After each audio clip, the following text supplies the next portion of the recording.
Gaurav Acharya. All right.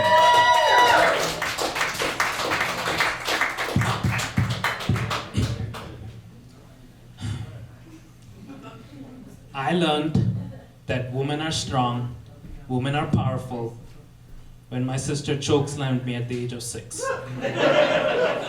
She was trying to teach me a lesson. She said, Gaurav, don't call girls or women names. And I said, fat cow says what? And she grabbed me and she slammed me into the fucking ground. In my culture, that's called tough love. Here, it's called assault. But I learned my lesson. 2 years later, it's her birthday, and the cake is just sitting there, inviting me. Gaurav, you want some of this? I said, sure. And I took a little bit of frosting, just a little bit, and I tasted it. Butterscotch, so good. And my sister saw me, and she said, what a great time to teach you another lesson. And she started crying. Now you might be thinking, how can crying teach someone a lesson? It can, if your dad's in the house. My dad heard my sister crying on her birthday, and he's like, son, come here. I said, it's okay. He said, come here, you piece of shit. So I said, Daddy, yes. And I went to Dad, and he put one arm on my shoulder and said, son, never make a girl cry, especially on her birthday. And he slapped me. I saw Jesus that day. Do you know how hard you have to be hit to see someone else's God? Still the best slap I've ever had, okay? And I learned my lesson. Never make a girl cry, never make a woman cry. I learned many of such lessons over the years, some subtle, some more painful. And by the time I graduated, I was so ready, to venture out in the world, to know how women are supposed to be treated, how to start a conversation with women, how to not make them feel uncomfortable. I was ready. And then I came to America.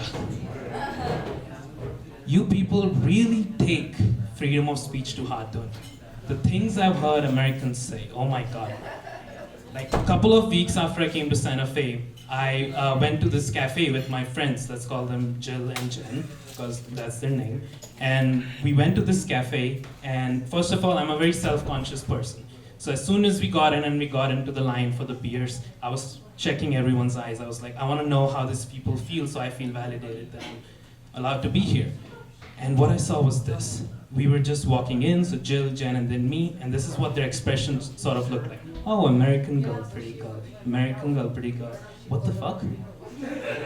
It wasn't even like, what the fuck, who's this? It was like, what the fuck? It was like, I know, I understand that I dress sometimes like I'm one hole in my t-shirt away from looking homeless, but you don't have to look at me like I'm Dobby and I need socks. I got in, we started having a conversation there in the line, and this is what happened. This is when I introduced the villain of the story. This is the entrance of the American Chad. You all know Chad, right? He's a player. Chad's a player. You know the Chad anthem, right? Like, we're not here to play, we're not here to hear no's, we're just here for you and me, let's go, right? That's the Chad anthem, right? So this Chad, this is me standing here, this is Jill and Jen standing here, and this guy, this is what he did. He grabbed his beer, and he made a move so smooth, he went like this. So girls, and I'm just still standing behind him like, what the fuck happened here? He was so smooth, so efficient at like separating me from my people that somewhere his British ancestors were blushing at the way he separated us. I was just standing there seething, and I felt like I was in Disneyland and I was like separated from my parents. And it's also kind of true because I was the only Indian there. In fact, I think I'm the only Indian in Santa Fe. It's just me and the 3 people who run Paper Dosa, that's it. Just 4 Indians in say. So I was just standing there, I was like seething, this fucker, this is what he'd do. And then I'm standing behind him and I'm like, okay, I started observing this man, and I like, the first thing that you observe is the scent. So I was like, oh, yeah, he smelled of like golf and freedom, And he wasn't like a young Chad either. No, this was a special kind of Chad. This guy was 60 or more. Yes, he was a human personification of wrinkles, You don't want them, but here they are, right? And the woman, my friends, they weren't very enthused either, right, to see him, because he's sort of the Chad that you don't want to hit on you, right? He's the sort of guy who sort of went to play tennis 10 years ago, took a break, came to this cafe and never left. That's the kind of clothes he was in. The kind of guy who drives those muscle cars and sports cars, you know, so he can like chase his fleeting sex appeal, you know, because it's going away. That's the sort of guy.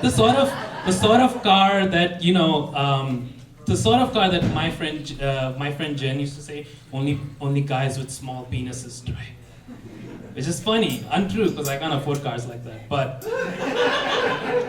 anyway, that's the sort of guy I was standing behind. And this guy, his pickup line was literally this. He was asking the girls, so, where are you from?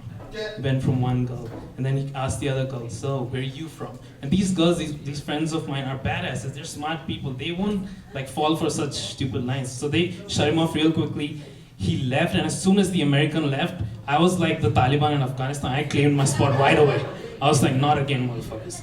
And I saw that guy go back, and he sat with his big group of friends, and I was like, finally, we're rid of him. So we got our drinks, we went back to our table, and as soon as we sat down, this guy was there right next to us.